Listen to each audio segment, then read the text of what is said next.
এই ছেঁড়া জামাটা পরে আর কতদিন চালাবে? এবার তো একটা নতুন জামা কিনে নাও। এইভাবে আর কতদিন চলবে? হাতে তো একটা টাকা পয়সাও নেই গিন্নি, কোথা দিয়ে কিনবো একটা নতুন জামা? এই ছেঁড়া জামা কাপড় পরেই কাটাতে হবে। আচ্ছা, কাল তো পয়লা বৈশাখ, তুমি একটা কাজ করো, মহাজনের কাছ থেকে কিছু টাকা নিয়ে একটা জামা নিয়ে এসো।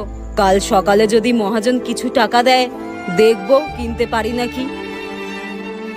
ও বাবা, বাবা, ও মামা, কালকে তো পয়লা বৈশাখ, এই বছর তোমরা আমার জন্য নতুন জামা কিনবে তো? হ্যাঁ। চুপ কর।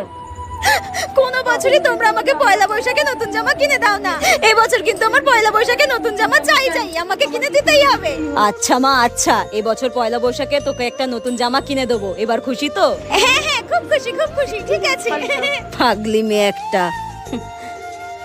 ঠিক এইরকমই নতুন বছর হয়তো সবার কাছে নতুন হতে পারে না।